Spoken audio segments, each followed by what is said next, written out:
My first drug choice was alcohol. I was about 8 years old. It was at my dad's house, and I was drinking with my brother. I was with my brother actually when I first started smoking. He was the first person that I smoked weed with. It was just the thing to do. I was around hanging out with older people all the time, and I just got introduced to it, and I loved it. I was with my cousin, and she was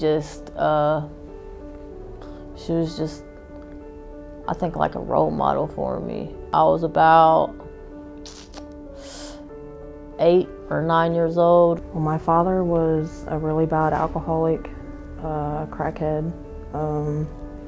My mom was an alcoholic. She did pills. I was adopted at a young age due to my mom being addicted to drugs really bad.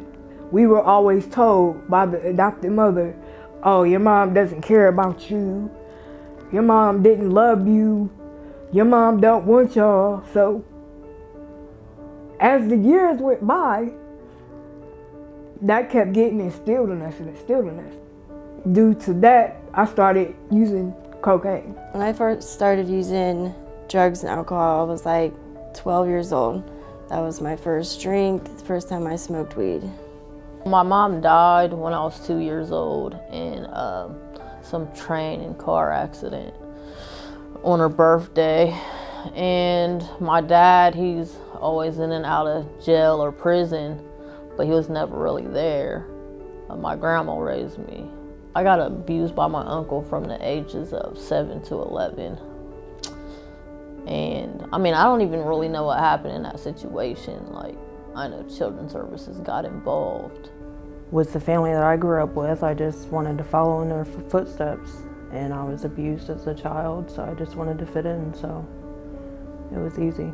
I feel like it never actually relieved the pain because the pain just is still so deep inside you. The drug, you just get addicted to it, and it's hard to walk away from. I started getting in trouble at school. It started with that. I would get suspended. I got caught with paraphernalia and marijuana on me. And that was really probably the first time I got in trouble with the law. I had to do like a 2-day drug class back then. I believe I was 16 when I started getting in trouble.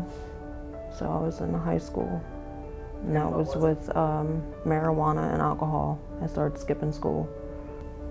Prescription pills. When I turned 18, I started abusing them. I got into a relationship with my kid's father and was being physically abused by him. And I started on Vicodins, and then it gradually went up to Percocets. And then I was about 24 when I started using heroin because my doctor quit signing for narcotics. First time I was arrested was in 2015. The last time I was arrested was in 2018. At about 25, I started like just really going in on cocaine, and like I was selling drugs. That's what I was doing for a living. When it got to the point where we was in this parking lot and she wanted me to rob this person, I was like, no, I'm not doing it. I'm not doing that. I don't do that. Why would I do that? And she's like, well, if you love me, you would do it. And that's where it happened. Well, I gotta prove myself. So I ended up doing that, and then I got caught the next day, and I went to jail for 10 months. I started drinking constantly. That's when I started using pills. I found out then that my mom was using pills too, so our relationship turned into, an addiction. Me and her got in trouble with the law. We got caught with heroin on us. That was the first time that I had had a felony. We both did, and then ever since then I've been in and out of jail. The breaking point for me was the relationship that I was in, because when I got my charge, that was the first charge I ever got. I mean, first real serious charge. you know, a felony. And once I broke down and realized like what was really going on, because she fed into my addiction and I fed into hers. Like, that's all it was. I don't really know what it was that changed in my mind, honestly. I just was done. I was tired of it. I did not want to live like that no more. I wanted to have this baby. I wanted to do good. And I was trying to do outpatient stuff with Southeast. I went to Talbot Hall. I was trying to do good, and I thought my PO was on board, and I went to check in with her after I left Talbot Hall, and she arrested me right after I found out I was pregnant. But you know what? I was happy. When she arrested me, I told her, I said, I am not even mad at you right now. I was happy because I didn't want to die. I didn't want to lose this baby. I wanted to do good for myself more than anything. I knew I had support. I had pathways behind me. I had a lot more than I ever had before. While I was in jail, a housing program found me through Fuse Integrated Services.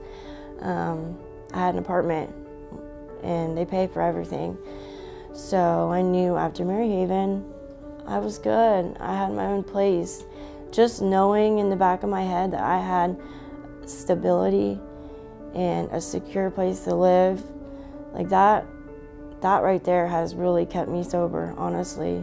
I started the Pathways program when I was in jail. It's an amazing program. They help you with your mental health, just anything, your sobriety, they're there for you 100%. It's just an amazing program. There has to be more people to actually advocate for the different resources that are out here. Because a lot of people don't know what's out here. Last time I went to jail is when I got into the Pathways program. They really helped me with the AOD and to really look at what was going on with myself and why I keep going back to drugs. Don't run to the drugs and the alcohol. It won't save you. You end up dead or in prison for the rest of your life.